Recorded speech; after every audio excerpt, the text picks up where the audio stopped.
Então começamos o vídeo com a nossa dica do artigo 19, ok? Vou olhar aqui para o lado porque o meu resumo está aqui e vou colocar o artigo aí na tela para você. O artigo 19b do ECA fala o seguinte: a criança e adolescente em programa de acolhimento institucional ou familiar poderão, não é uma obrigatoriedade, e sim uma faculdade, poderão, essa é a palavra que você precisa destacar aí no seu resumo, poderão participar de programas de apadrinhamento. Professor Renatão, o que é esse programa de apadrinhamento? A gente já tem a resposta lá no parágrafo 1º.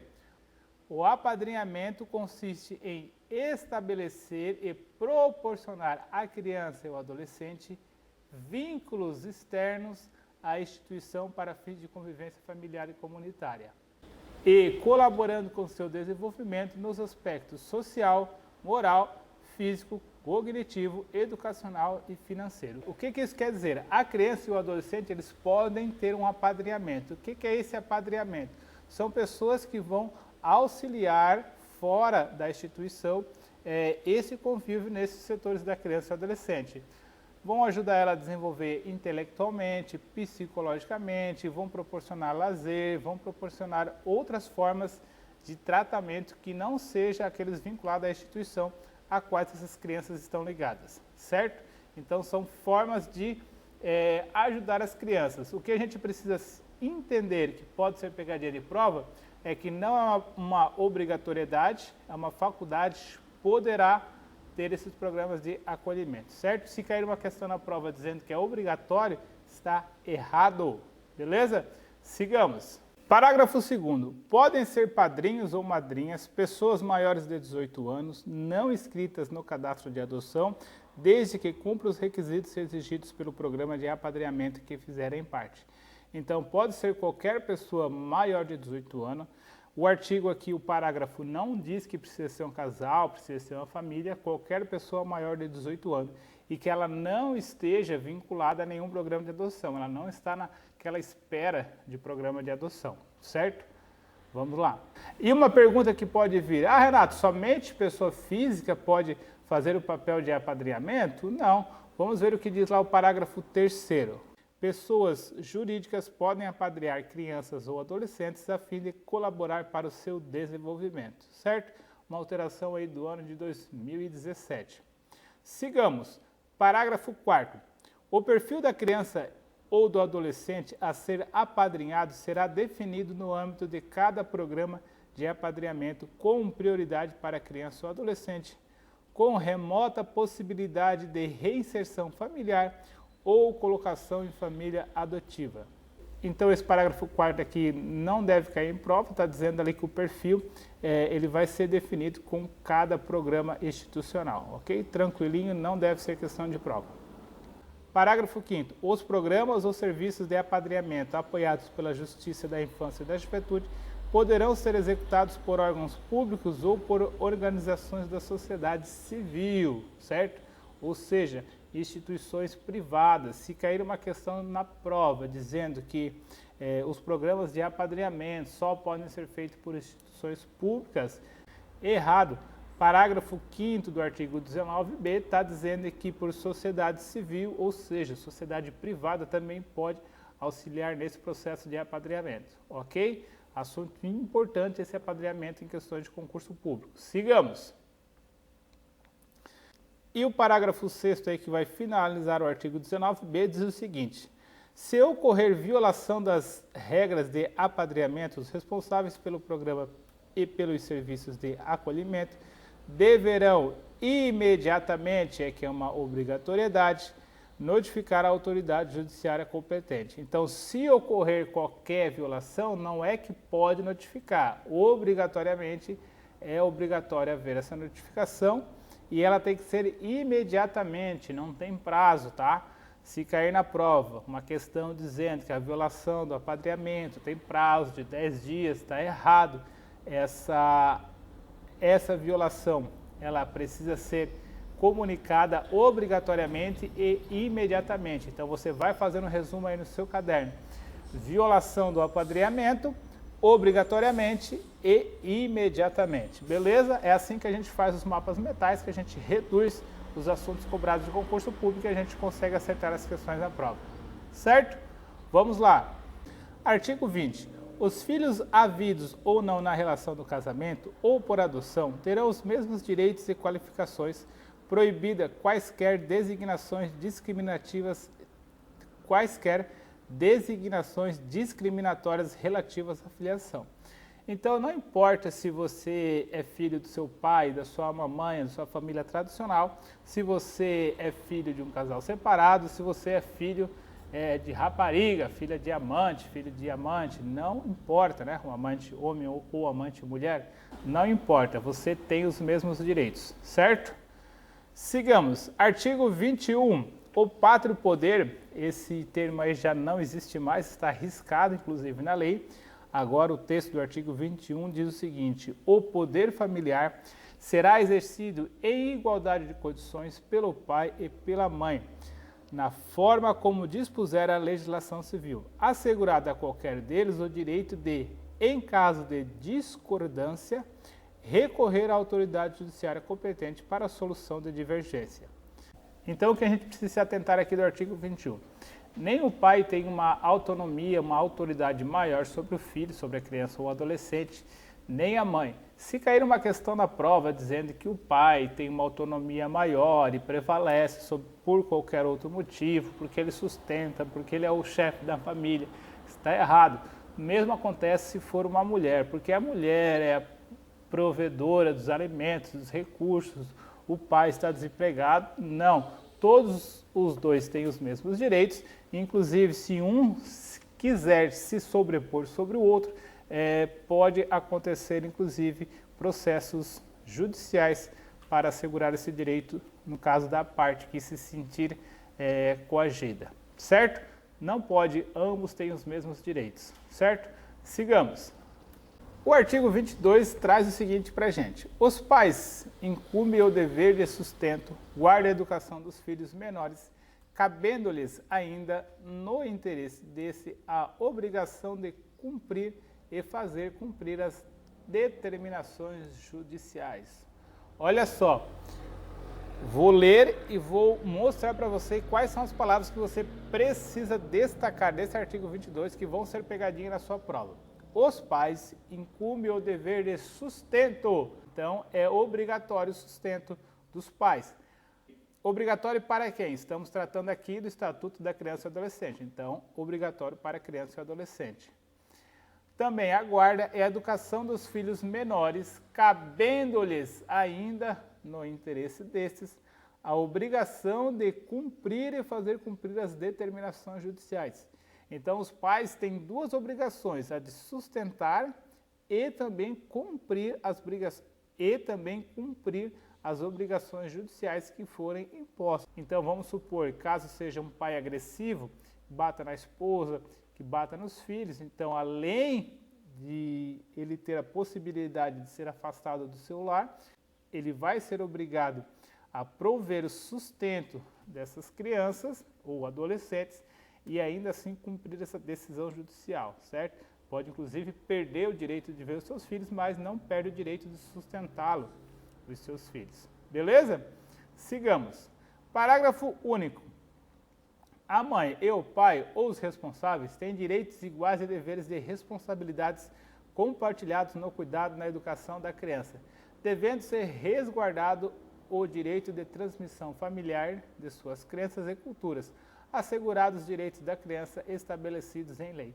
Então, o início do parágrafo único aqui a gente já viu que ambos são responsáveis pela criança e o adolescente e a criança tem resguardado seu direito a crenças e culturas. Então, ela pode ter, não é porque o pai ou a mãe são de certa religião que a criança ou o adolescente precisam ser da mesma religião. Ela tem uma liberdade de escolha, certo? Previsão no ECA. Beleza, pessoal? Vamos lá. Artigo 23. A falta ou a carência dos recursos materiais não constitui motivo suficiente para a perda ou suspensão do poder familiar. E isso aqui não cai em prova não, cara. Isso aqui diz despenca pela madrugada, como isso despenca em prova, tá?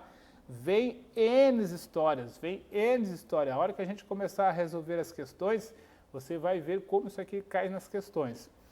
É de praxe, todas as bancas e a Universidade do Paraná não deve ser diferente, dizerem que por falta de recursos financeiros, recursos materiais, pode haver a perda do pátrio poder, é um termo que não é mais usado, e sim o poder familiar. Se cair pátrio poder, você já pode descartar na hora, tá? Mas se vier o poder familiar, você tem que dizer que a falta de recursos materiais não caracteriza a perda do poder familiar. Vou repetir, recursos materiais não perde o poder familiar. Recursos materiais não perde o poder familiar. Recursos materiais não perde o poder familiar. Estou repetindo para ser chato mesmo, porque mas antes eu ser chato aqui e você acertar a questão na prova, do que eu ser gente boa aqui, passar batido por isso e tu errar a questão na prova, tá? Não quero isso, eu quero que você acerte a questão na prova. Então, vou repetir, recursos materiais não perde o poder familiar. Recursos materiais não perde o poder familiar, certo? Ok. Tatuagem ok, cinturinha ok, não, é sobrancelha ok, né? Vamos lá. Parágrafo 1º. Não existindo outro motivo que por si só autorize a decretação da medida à criança ou adolescente, será mantida em sua família de origem, na qual deverá obrigatoriamente ser incluída em serviço de programas oficiais de proteção no apoio e promoção. Então, não existindo previsão legal que decrete uma medida que que essa criança precise ficar no abrigo, que essa criança precise ficar sob guarda de uma família substituta, ela tem que ficar no seio da sua família natural, certo? Sigamos aí. Parágrafo 2º. A condenação criminal do pai ou da mãe não implica a destituição do poder familiar, exceto nas hipóteses de condenação por crime doloso sujeito a penas de reclusão contra outra igualmente titular do mesmo poder familiar ou contra o filho, filha ou descendente. Então, se a pessoa, o pai ou a mãe estiver preso, só por esse fato dele estiver preso, não é motivo de perder o poder familiar. E olha só, crime doloso tem a intenção de causar o dolo, ele quis causar o dolo, certo? Crime culposo não entra. Crime culposo, o que a banca vai fazer? Vai copiar esse artigo 20 e vai tirar o doloso e vai botar o culposo. Não pode. Vai tirar a reclusão, também não pode, certo? E vai dizer que é um crime feito contra outra pessoa. Não, é contra a pessoa que tem o mesmo poder, onde é que está aqui? Mesmo poder familiar, ou contra o próprio filho, ou contra a própria filha, ou descendente. É aqui, prato cheio. Esse parágrafo 2º do artigo 23 aí, tu tem que tatuar no braço ele, certo? Com estilete, para te não esquecer, porque vai cair na prova. Naquela sua fichinha que a gente ensina lá no nosso treinamento Power Aprovação, naquela sua fichinha tem que estar esse parágrafo 2º do artigo 23. É imprescindível, certo? É igual o comecinho da lei, criança de 0 a 12 anos incompletos. Isso aí tem que estar na fichinha, apesar de ser muito simples, mas a gente precisa estar sempre relembrando. E o artigo 24. A perda ou a suspensão do poder familiar serão decretadas judicialmente em procedimento contraditório, nos casos previstos na legislação civil, bem como nas hipóteses de descumprimento injustificado dos deveres e das obrigações que alude o artigo 22. Então, a perda do poder familiar serão decretadas administrativamente, pode vir a pegadinha na prova, não, judicialmente. Perda do poder familiar decretada judicialmente, certo? Beleza, fechamos aqui essa parte da lei e a gente continua aí no próximo slide. Colocando aí na tela o artigo para você. Artigo 25. Entende-se por família natural a comunidade formada pelos pais ou qualquer deles e seus descendentes. Olha só, família natural, formada pelos pais, no caso, os dois, um homem ou a mulher. Ah, Renatão, e se for dois homens, se os dois homens forem considerados os dois pais da criança, ok. Se for duas mulheres, se os dois forem considerados os pais da criança, ok, tá? Mas a gente precisa saber que essa lei, ela não é tão recente assim para tratar da questão homossexual. E por ser um tema muito polêmico e que pode haver recurso, não vai ser questionado na prova, até porque essa prova da PM do Paraná, da Guarda Municipal de Canoas, é prova de nível médio, então não vai ter jurisprudência ou doutrina sobre isso. Então vamos se atentar aos pais, considerando pai e mãe, homem e mulher, certo? Ou precisa necessariamente ter os dois? Não. Qualquer deles e seus descendentes. Então, qualquer um deles e os seus descendentes, seus filhos, já são considerados uma família natural. Por exemplo, eu e a minha Jujuca linda, tá? Minha filhota chamada Júlia, já somos considerados uma família natural. A minha linda esposa e a minha linda filha também são consideradas uma família natural. Vamos supor que eu me separe amanhã dela, ou que eu venha a falecer, ou que ela venha a falecer. Tanto eu e a minha filha, quanto a minha esposa e a minha filha serão consideradas família natural dessa criança, certo? Ok, fechamos aqui, artigo 25, fiz essa distinção importante para você. Parágrafo único. Entende-se por família extensa aquela que se estende além da família natural, ou ampliada, então família extensa ou ampliada, aquela que se estende para além da unidade dos pais e filhos ou da unidade do casal, formada por parentes próximos, ou quais a criança ou adolescente convivem e mantém vínculos de afinidade e afetividade. Olha só, olha uma pegadinha. Aquele seu tio, aquele seu irmão que mora lá no interior da Paraíba, ele pode ser considerado uma família extensa? Não. Por quê? Apesar dele ser o seu irmão e ser tio do seu filho ou da sua filha, olha só o que diz a lei. Os quais a criança ou adolescente convivem e mantêm vínculos de afinidade e afetividade. A não ser que o cara venha lá do interior da Paraíba toda semana para visitar o seu filho, certo? Mas agora, como estamos na época aí de coronavírus, de Covid-19, todas as fronteiras fechadas, isso não está acontecendo, certo? Então, esse seu parente lá do interior da Paraíba não é considerado família extensa ou ampliada, certo? É preciso ter o convívio e afinidade e afetividade. Se ele mora do lado da sua casa, junto com você, na mesma casa, do outro lado da rua, todo dia seu filho vai lá jogar bola com ele ou com o filho dele, aí sim ele é considerado a família extensa ou ampliada, certo? Essa distinção aqui ela é bem importante, costuma ser questão de prova e costuma vir em casos em casos concretos. Por quê? Porque o texto da lei é muito fácil de se entender. Então ela costuma vir um caso um pouco mais complexo. Mas você que assistiu a aula do prof. Renatão e destacou isso aqui para você, cara, só erra se fizer força. Só erra se fizer força, certo? Artigo 26. Os filhos havidos fora do casamento poderão ser reconhecidos pelos pais, conjunta ou separadamente, no próprio termo do nascimento, por testamento, mediante escritura ou outro documento público, qualquer que seja a origem da filiação. Tá? Esse artigo 26 aqui eu não vou me atentar muito, porque o 27 a gente vai explicar os dois bem direitinho. Parágrafo único. O reconhecimento pode preceder ao nascimento do filho e suceder-se ao falecimento se deixar descendentes.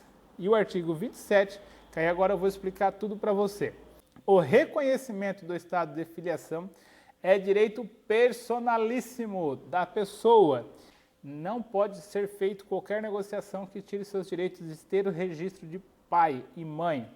Indisponível, não pode ser feito qualquer registro que tire esse direito. E imprescritível, não prescreve, não tem prazo de validade, podendo ser executado contra os pais ou seus herdeiros, sem qualquer restrição. Cara, estou destacando tudo que você precisa destacar aí no seu material, certo? Estou falando para você o que é importante. Observado o segredo de justiça. Voltamos. Para a gente resumir o artigo 26, parágrafo único e o artigo 27, tá? O direito à filiação, ele pode ser executado a qualquer momento. Geralmente, a criança nasce, já vai lá e se registra. Pode ser feito depois? Pode. Pode ser feito após a pessoa falecer? Também pode, certo? Pode. Não precisa ser exatamente no momento que a pessoa nasce, que a criança nasce. Pode ser feito, inclusive, após o falecimento, tá? Esse artigo aqui ele é simples, mas é importante, tá? Vou dar mais uma passadinha aqui no 27. O reconhecimento do estado de filiação é direito personalíssimo. É seu. Você pode usar ele quando você quiser. Indisponível, não pode ser negociado por qualquer outra coisa. E imprescritível, pode ser a qualquer tempo. Podendo ser exercido contra os pais e seus herdeiros. Não somente contra os pais, esse direito pode ser exercido de filiação, mas também contra seus herdeiros. Sem qualquer restrição, observando sempre o segredo de justiça. Claro, como você que é acostumado a estudar direito, sabe que toda regra tem uma exceção. Então, quando for um caso de segredo de justiça, vamos ter algumas restrições da lei. Beleza? Mas essa parte de segredo de justiça, a banca não vai trazer uma questão forçando o segredo de justiça como resposta certa. Ela vai trazer aqui, ó, vai dizer que não é personalíssimo, vai dizer que não é indisponível, vai dizer que prescreve depois de 5 anos, depois de 10 anos, depois de 18 anos, depois de 21 anos. Aí você pensa, pá, 18 o cara já está de maior, o cara não precisa mais dos pais. Eu acho que é. Não tem prazo de prescrição, é imprescritível, certo?